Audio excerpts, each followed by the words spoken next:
Suite aux très hautes orientations de Sa Majesté le roi Mohamed VI, que Dieu le glorifie, le comité de veille économique régional de Fès-Meknès a tenu sa réunion le vendredi 17 juillet 2020 à la Wilaya.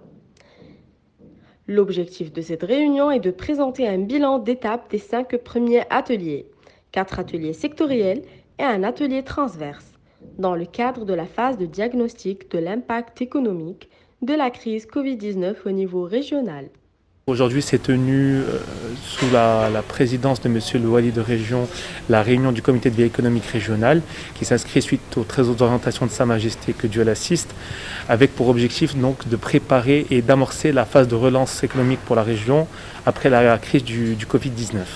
Donc l'objectif de cette réunion aujourd'hui est de présenter un premier bilan d'étape par rapport à l'ensemble des ateliers qui ont été menés par le CERI avec l'ensemble des administrations concernées, des acteurs régionaux, des champs professionnels, des associations, etc.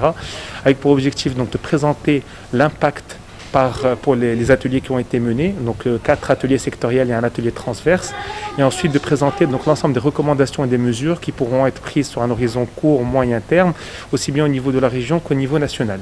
Donc c'est un premier bilan d'étape, sachant qu'il s'inscrit dans l'élaboration d'une feuille de route régionale pour la région de Fès-Meknès qui va permettre justement d'avoir une feuille de route et un plan d'action précis pour la relance de l'économie de la région.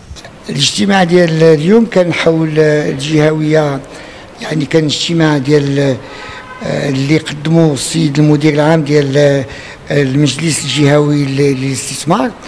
وهذا اللقاء كان لقاء يعني ديال الجهويه متوسعه المتقدمه، ولكن كانت في نطاق لجنه اليقظه الاقتصاديه. اللي جو المتدخلين قالوا بان تدخلات كانت تيوريك حقا. اللي قلنا احنا اليوم لازم نسقوا التيوري مع البراتيك، ولكن بدون براتيك اليوم المواطنين تيعاينونا غنخرجوا لان العيد هو قرب. الحكومه عطات يعني صوتت ولكن ما خرجتش، وللاسف يعني مشروع قانون الماليه اللي هو غادي يؤدي الايادي الشغيله لبعض المنشات عامه ومنشات استثنائيه بالخصوص. هذا كان تعهد من طرف وزير الماليه. رئيس الحكومه البارح وللاسف ما جاش بهذه الارقام، جا يعني بنموذج تيشجع السياحه الداخليه وتعطي تعليمات للجماعات والمديريات يعني باش يشجعوا السياحه الداخليه. وانا تنقول في نطاق تشجيع السياحه الداخليه هذه كي تيقولوا نقطه ايجابيه، لان وخصنا حنا كمهنيين نعطيو اهميه واولويه الاولويات في نطاق تشجيع السياحه الداخليه، ماشي نستعملوا كرويضه يعني كسابقا يعني في الازمات الاولى ديال 10 سنين الاولى اللي كانت ازمه سياسيه. الازمه الثانيه كانت ازمه يعني اقتصاديه اللي كانت بدات مع ريمان برادرز في امريكا ومشات لاوروبا، واليوم هذه ازمه خانقه العالم باسره ينتشوا على ما قد عليها. الدول الاخرى هما عندهم الماديات وتيصيبوا حلول ماديا. المغرب راه نجح لان باش نوصلوا حتى لجوان ونوصلوا حتى لجويي دابا اليوم.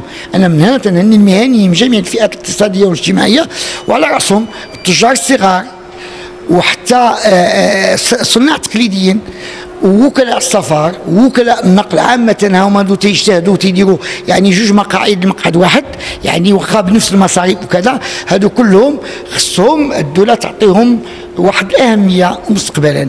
والفنادق السياحيين يعني فاس هي اللي كانت أول مدينة سباقة اللي عطات الفنادق ديالها بالمجان، وعبدوا ربيه بكل تواضع كنت أول واحد اللي عطيت الفنادق 15 يوم قبل ما تبدا لا مراكش ولا هذا. أنا الواحد ما خصوش يتمنى منها، ولكن جميع الإدارات على رأسهم سيدنا نصر الله اللي هو ضحى بالاقتصاد من أجل الصحة.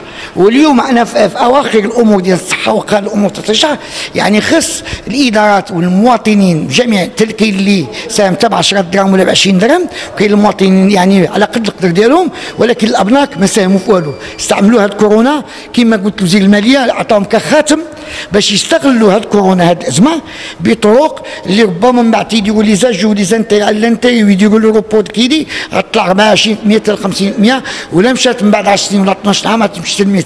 يعني لا واحد عنده مليار ديال الكيدي غترجع ب 2 مليار، ولا عنده 10 مليار ب 20، ولا عنده مليون سنتيم غترجع له بمليون. وهذا الشيء كله قلناه للسيد وزير الماليه وقلنا دابا كاين المشكل الاساسي هو التناقض ما بين الحكومه.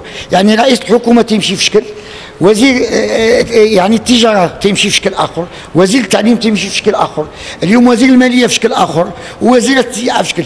اذا كاين عدم تنسيق ما بين الحكومه مع رئيس الحكومه، ولكن هنا شكون اللي تيمشي ضحيه وتيتلف هو المواطنين عامه والطبقه الهشه اللي اليوم التاجر الصغير ما تيصيبش حتى باش يبيع البلغه ب 150 ولا 200 درهم، تيطلب غير ب 10 ولا 20 درهم.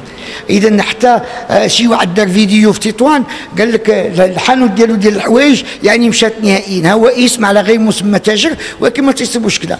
القصه هي ديال المدينه ديال فاس سبيل المثال عامين وهي مشدوده، اليوم ها هو تيقول لك 150 درهم ما صافي تيشري منه، في اللي جابوا له عطاوهم قال لك 800 درهم ولا 1000 درهم جوج مرات، ودابا المره الثالثه وجابوا لهم الضوء 2800 درهم. اذا تيفضلوا باش قال لك يمشيو للسجن وكذا.